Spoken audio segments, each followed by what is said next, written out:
So I honestly never knew that chess could be so thrilling. Tell the readers of life how it feels to be a girl among all those men. I don't mind it. Chess isn't always competitive. Chess can also be beautiful. Hello everybody and welcome to my channel. If you're new, if you're not new, then welcome back.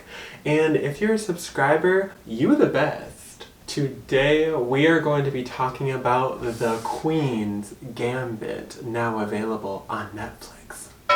Firstly, I'm going to talk about what kind of person I think would like to watch this show, could enjoy it, possibly, would love it.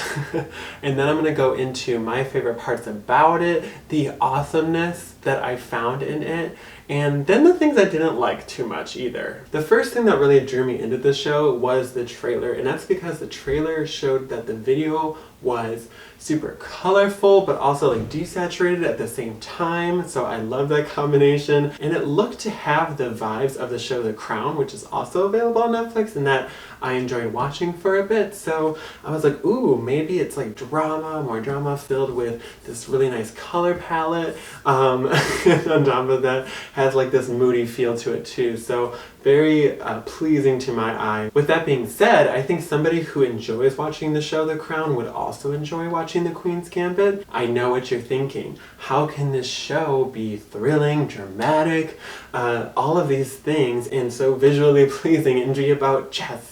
Well, I'm here to tell you that it absolutely is all of those things. So if you enjoy things that are more, like the dramas, the slow dramas is, a good word I would use to describe it. It gets a little bit dark, I would say, too, at some point. So if you're someone who tends to shy away from darker content, then I would maybe just try out the first episode, which is honestly the darkest. So maybe not. But the one thing that I will say is that I typically am someone who avoids content that goes kind of too dark, because I feel like some shows, even some other ones on Netflix, go the dark route, but like just trying to be dark as possible. It's kind of like how some horror movies, like the Saw movies, which one I walked out of, try to be gory, but they try to be it to the point of just being like flat out disgusting, which for some people is great, and that's great for you. For me, it is not. So I would say that this limited series is so well written and so well made that I feel even with some darker points in it, it comes across great because it's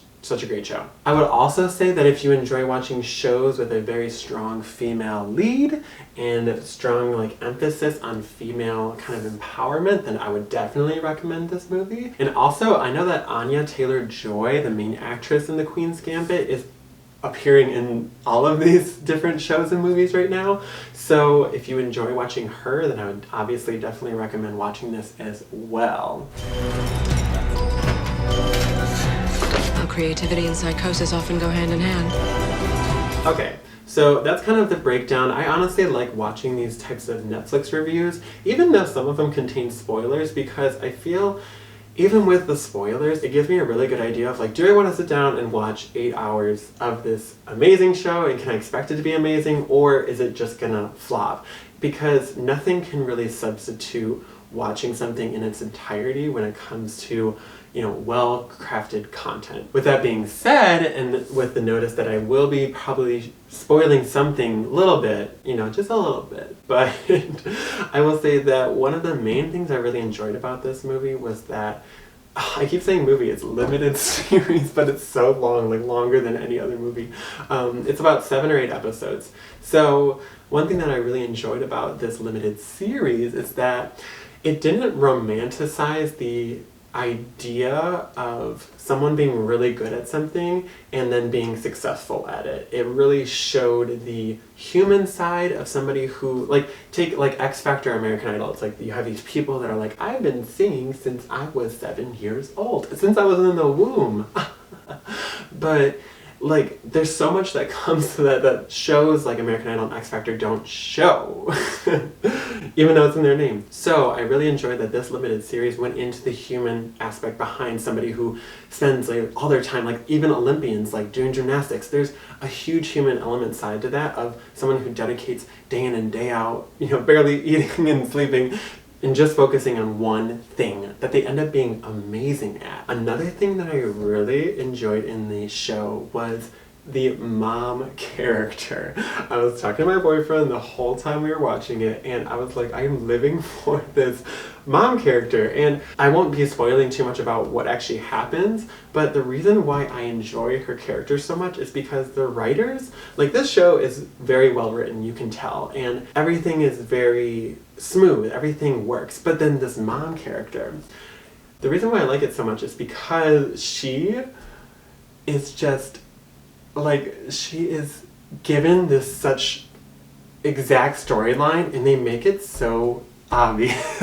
And for anyone who's already watched it, you know what I'm talking about. And honestly, if you have already watched it, feel free to comment below your thoughts on it too. I would love to have a discussion about it, because I always find that nowadays I watch movies and shows and I always go right to the internet to find out like what the meaning of this was, or what the meaning of that was, or did I miss any Easter eggs? So I'd love to have more of a conversation about it in the comments below. Another thing that I really love, so this main actress's hair, like visually, is the centerpiece of every single scene, color-wise, and just like look and feel-wise, honestly. But if you saw the hairstyle, it's like the red swoop, it kind of swoops out a little bit, kind of sticks with her throughout the entire thing. But I was like, hey, wait a second, where have I seen this hairstyle before? And then I thought, oh my gosh, Miss Coco Peru, the famous drag queen with a similar hairstyle, is probably so angry that they took her look. Visually, the whole show is just so visually pleasing because everything is so thought out. It's kind of like those shows that I've started to really enjoy, where every time the video just seems to cut, and everywhere that the video is just placed, the visual that you see looks like the best Instagram photo that you have ever seen, ever. So I really appreciate that about the whole show, because they stick to that, and so it keeps your attention just in that way, even in those scenes that maybe are slower or more quiet. And I have to say too that I'm not going to talk about the ending. Actually, you know what I will say is that when it comes to happy or sad or just kind of neutral endings, I've noticed that shows and movies have started to branch out into not always just having this happy ending go on. I personally am a little bit shook still from one movie that didn't have a happy ending and actually had a terrible, sad ending that shook my boyfriend and I to our core when we were watching it.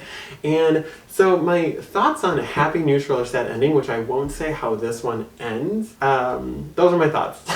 Just take them with you. So now going to the things I didn't like. I don't even know if I can talk about it. Just kidding. There really wasn't anything I did not like about the show.